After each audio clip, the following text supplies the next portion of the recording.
My fellow fighters and the people of the world, we are back at it again. I want to expose something to you guys, something very profound and something very investigative.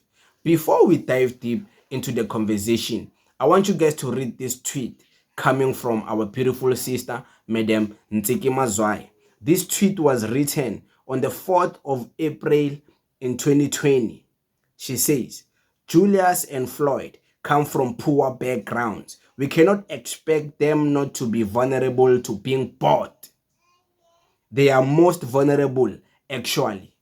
So imagine if they were vulnerable of being bought when they were in the EFF. Imagine now Floyd being in the wilderness. Isn't he more valuable?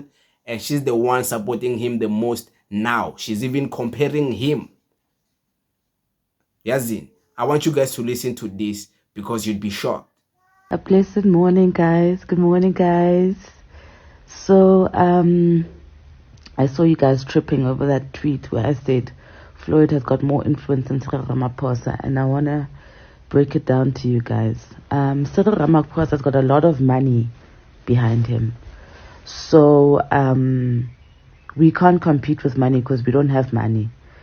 So they can buy all the PR and buy his position. Whereas Floyd, it's authentic. How people relate to Floyd is genuine from their thoughts and their hearts. There was never any PR campaigning and platforming of him. However, Cyril Ramaphosa is platformed.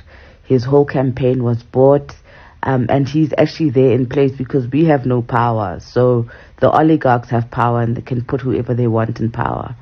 So even if you look at my trajectory, there are people who had money pumped into them, it girls in the past, who I have outlived because my influence was influential and theirs was just based on the privilege and the money that was backing them. So once again, I stand by what I said.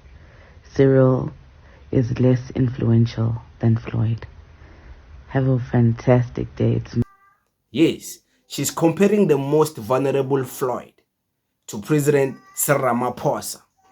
She's saying that Floyd is more influential than President Ramaphosa. So imagine, in that clip, she even speaks about how much Ramaphosa was bought, Ramaphosa was weak and gullible, it was easy to fund him. In the first tweet I read, she's saying Floyd and Julius, because they come from poor backgrounds, they are the most gullible to be bought. And she was saying this while they were in the EFF leadership. Floyd was the deputy president, Julius was the president. Imagine now, at least with Julius, his position is secure. We can't say he's busy looking for money and hands out. He's in parliament, So imagine Floyd, who is out in the wilderness. How gullible and vulnerable he could be. But she's supporting him. She's with him, the gullible Floyd, the vulnerable Floyd, the most vulnerable Floyd now, because he's not in any political party. He's trying to jumpstart a party. He's still calling people to come and fund him. Isn't he the most vulnerable to being bought, to divide the black vote?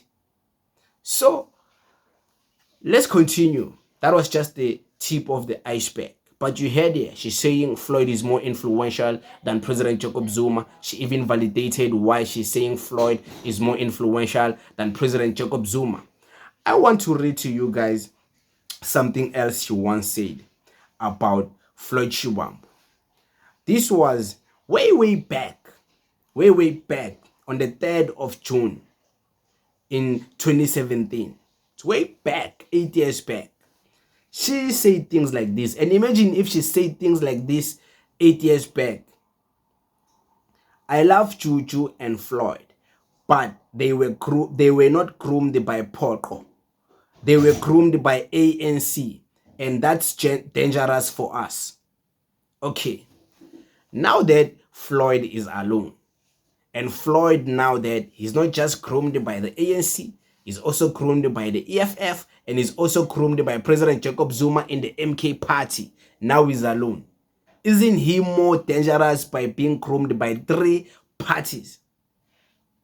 okay, maybe I'm sick in the head to ask questions like this. And she's the one who's campaigning for Floyd. She's comparing Floyd Shivambu to President Jacob Zuma, and she's saying Floyd Shivambu is more influential than President Ramaphosa. President Ramaphosa. I want to read something to you guys, and I want to ask you a profound question after I read this, because it's also coming from the same person who is campaigning for Floyd. On the 17th of October 2020, she retweeted on someone else's tweet. She retweeted and she shared her opinions, what she thinks about Floyd and Julius Malema. You'd be shocked what she said she thinks about them. The comment she retweeted, they were asking her a question.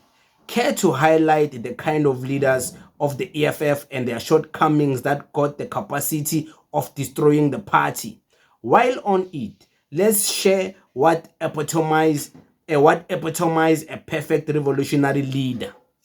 And she answers that question by this.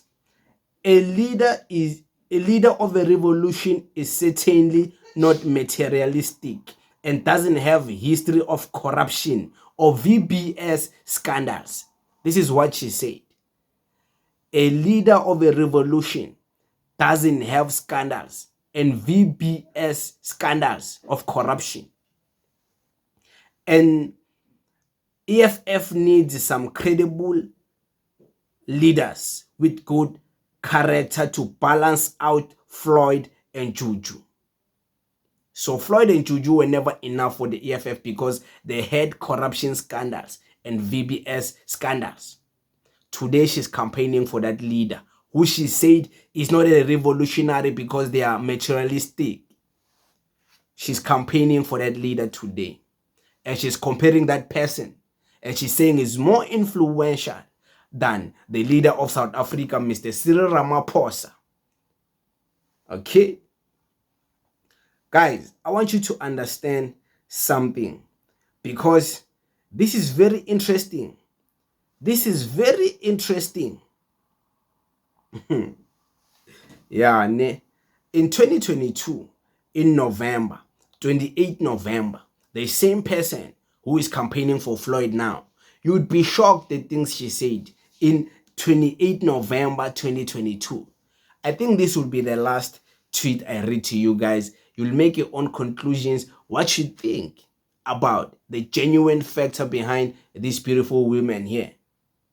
Because there's a lot of Shia Manzi. Why all of a sudden she has changed the things she used to think about Floyd? Now she's campaigning for him. So she changed. Let me read this and tell me if anyone can change their thoughts. Let me read.